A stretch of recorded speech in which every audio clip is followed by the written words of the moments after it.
All right, everyone. I hope you really liked the last episode. I realize it was somewhat of a mental investment to listen to it, especially since it involves a person you've probably never heard of, but I hope the journey of trying to identify who he was worth it. I'm doing a little bit of a follow-up episode here before I probably drop another episode in the middle of the week or in the next day or so. I just want to announce that we now have a photo of Milton Mygatt, and he looks exactly as I expected him to look. I'll go into this here on box number 7.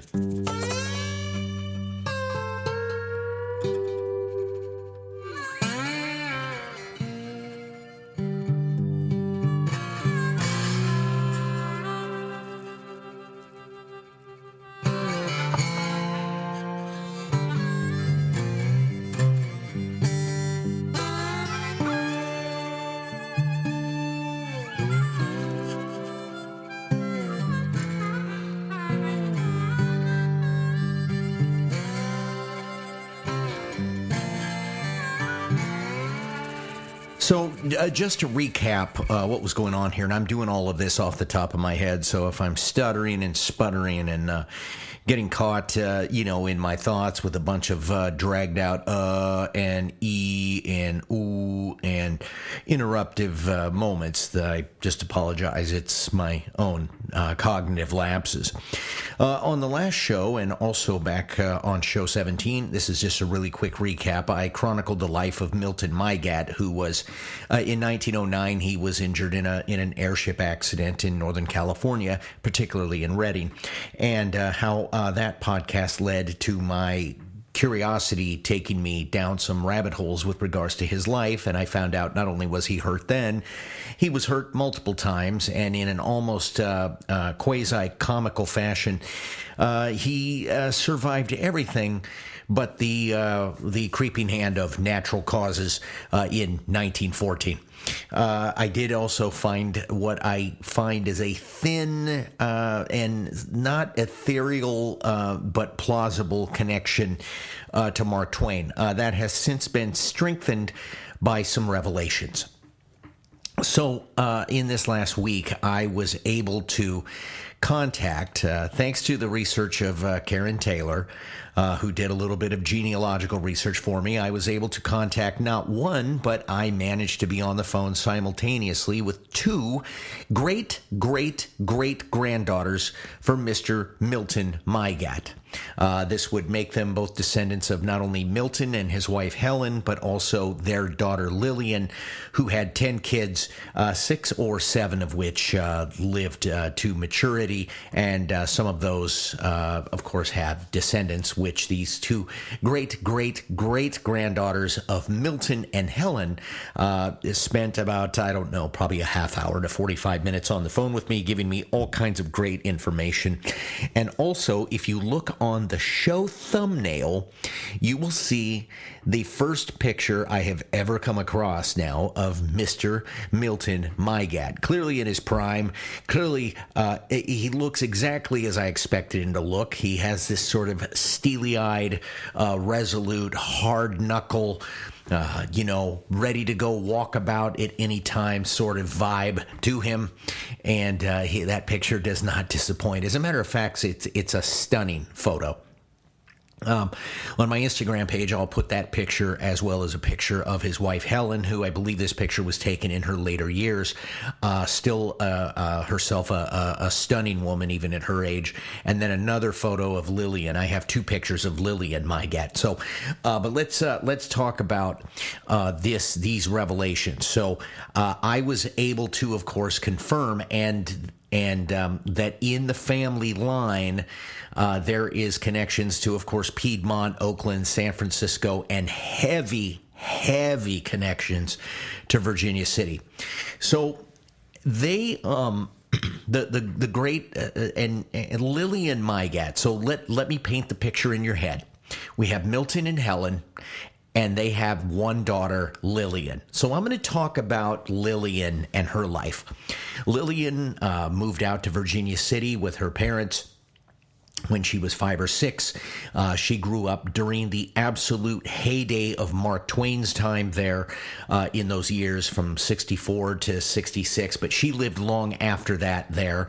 Her mother, Helen, was a very prominent school teacher in Virginia City, and the Territorial Enterprise newspapers are rife with references to her school, her class, their academic achievements, to musicals and oratories that they put on. It's actually quite fascinating, and I think possibly even worth her own podcast one day. I do know that I'm going to be updating her Find a Grave account with this information, just in case who knows out there wants to be able to compile this someday. And again, I am finding a complete joy in unraveling the twine ball life of people that have probably not had their names uttered in 100 years, except for, of course, the family that I spoke with, who have some resources at hand, including photo albums.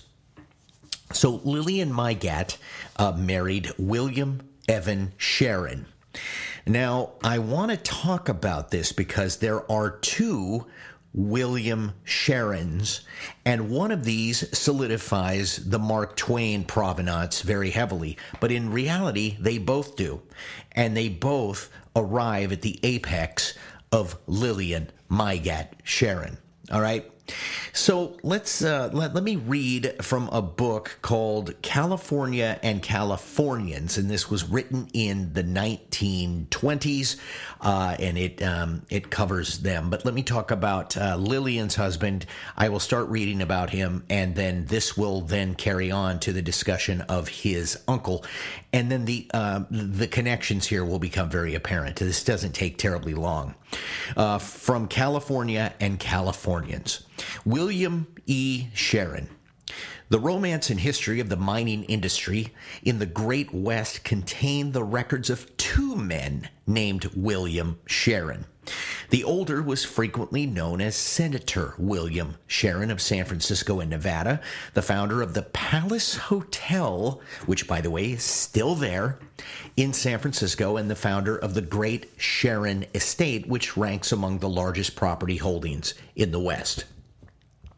The younger William E. Sharon, a nephew of Senator Sharon, died only recently on January 22nd, 1926, at his home in Piedmont, Oakland. He was born at Smithfield, Jefferson County, Ohio, on March 22, 1852. His American ancestry dated back to the time of the Pilgrims and the Mayflower. His grandfather, Smile Sharon, or it may be pronounced Smile, was born in Ohio in 1826, and his mother, Sarah Ann Hereford, was a native of Ohio. Both the Sharon and Hereford families belonged to the Society of Friends, or Quakers. William E. Sharon was reared on an Ohio farm, attended public schools, and in 1872, at the age of 20, came west for some time and lived in the home of his uncle in San Francisco, where he completed a business college course. He worked in the mine at Virginia City and eventually became superintendent to some of the most celebrated miners in the famous Comstock lode, including Belcher, Crown Point, Yellow Jacket, and Overman. So I'm just going to stop there. I don't need to read this whole thing.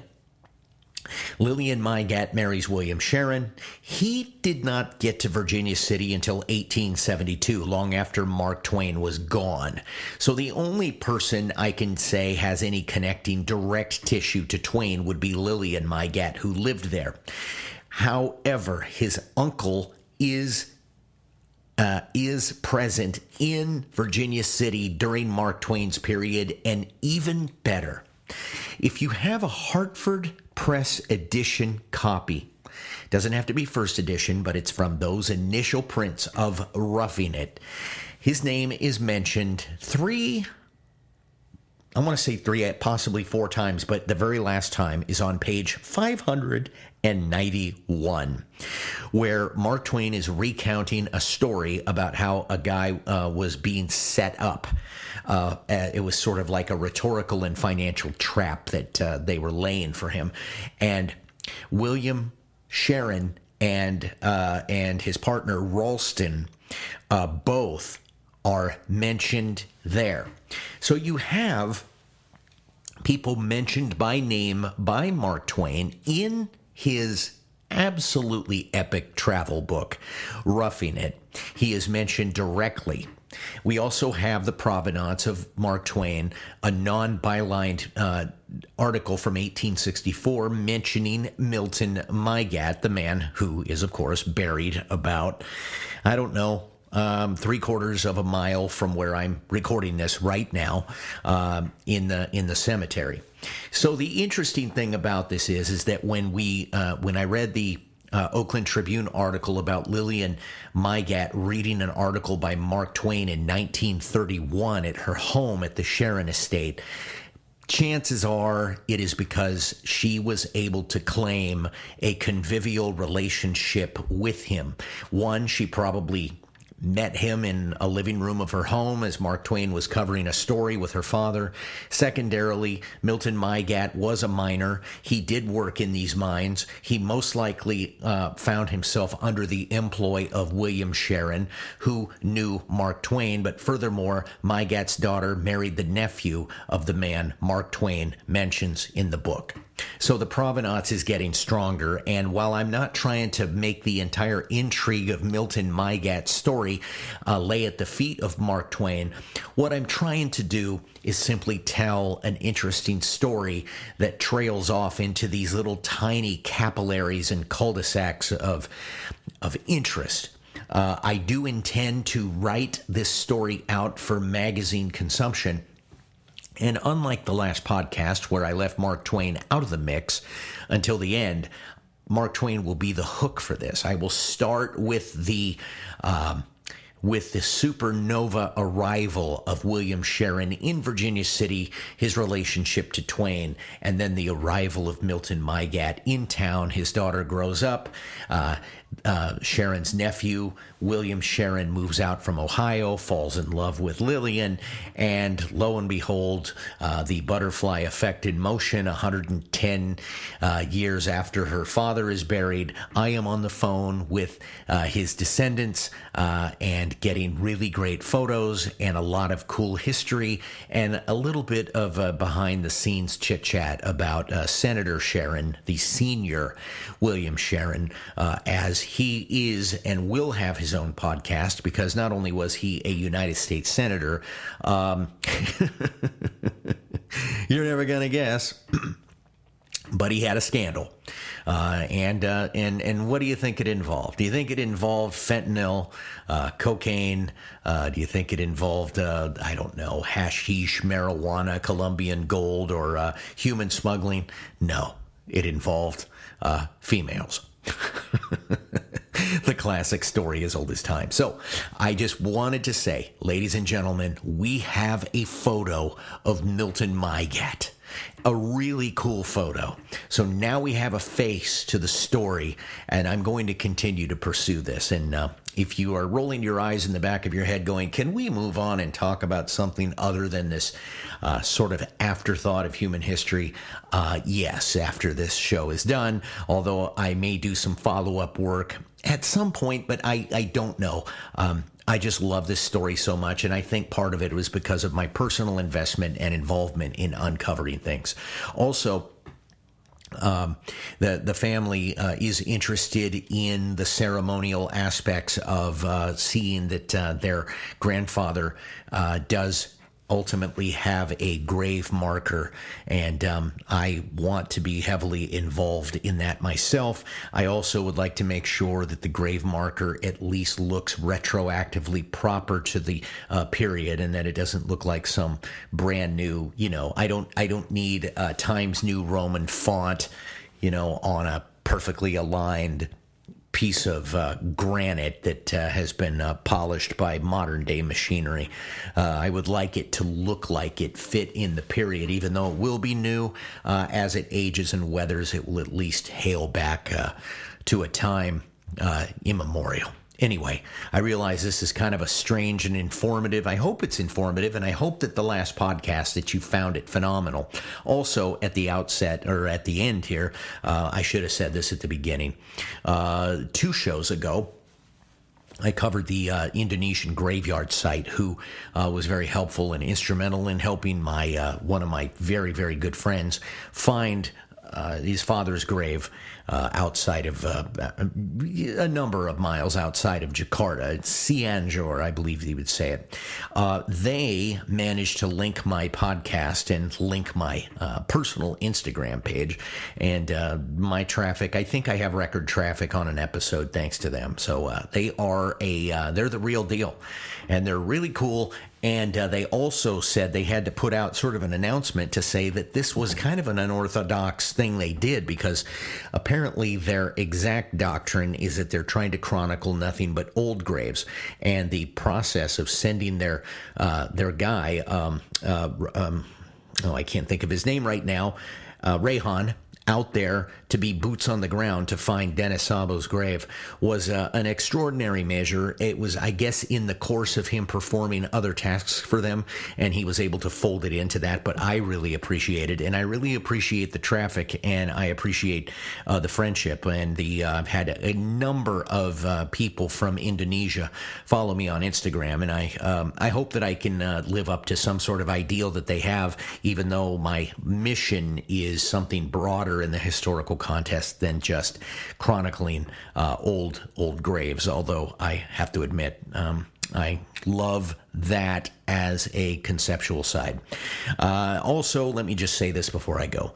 Mark Twain is going to become a constant reference in my podcast, and I don't even know why I didn't bother to name my podcast after something related to him, like, Stormfield's back porch, or so I don't know. I'm not going to get overly creative in terms of those ideas. But box number 7, I have no regrets about. But Mark Twain, I am going to be covering his book, The Innocents Abroad. I'm going to do a trace of his trip as he embarked on a ship called the Quaker City. I believe it was a 5-month trip where his ultimate goal was to get to the Holy Land and see Jerusalem and compare it to the narratives that were painted in his head from when he was a kid in Sunday school. And he had this envision of this lush green place. And by the time he got there in 1867, it was just a barren desert for the most part. Now, it's not like that now. Jerusalem in Israel is far more beautiful and agriculturally powerful than it was then. But it's an interesting ride. I'm going to cover the book, The Innocents Abroad, maybe chapter by chapter, or do an overview of the trip, but it'll contain some of my favorite quotes. I also want to talk about Roughing It. I also have one-offs. There is a book written by a woman who claims to be the great-granddaughter of Mark Twain. There is apparently disputes on that, but Mark Twain, Samuel Clemens, and his wife Livy did have one. They had one daughter that lived to have children, and that was Clara Clemens. And Clara Clemens went on to have a daughter. And that daughter did not live, she lived, but she did not live very few years past her own mother, Clara, and died sort of an ignominious death in the Hollywood area. And it is stated that she had borne no children, but there is someone that disputes that, and anyway, has written a book on it, and I'm going to cover that. I tried to get a hold of her to do an interview, or at least give me some quotes, and her, like most, don't bother answering my emails. Being a small fish is a thing. So, but hey, who knows? Maybe one day Joe Rogan will accidentally swerve into my podcast, and it'll burp it out as a side comment, and then put me on the map, But I'm not looking for the Deus Ex Machina, the ghost in the machine, to push this thing through. I realize a history podcast isn't as cutting edge as conspiracy theory and talking about end times eschatology, the Nephilim, the seed wars, the Antichrist, and all that stuff. I could do that, but that's not that is not the mission of this. So anyway, that's it. Look at the thumbnail on this, and it's one other thing. Go to my Instagram, box number 7.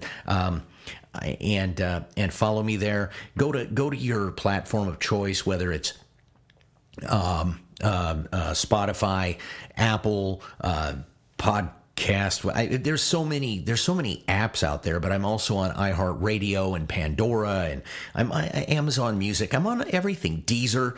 I show up on all of those things. So if you have a way of giving me like a rating and a star, and please post a comment and share. Likes and shares. I know this gets old when you listen to podcasts. Everybody's, smash that like button. They always say that. Smash that like button. But I'm asking you, if you haven't smashed it, would you smash the like button for me and try to help put me on the map? I really would, and I am encouraged. My traffic is increasing slowly, but that there is a momentum. It is very slight. I wouldn't say it's super small, but it is not imperceptible, and I can perceive it. So anyway, thanks everyone, and I'm going to let you go at this point. This is Ron, and we'll see you next time on box number 7.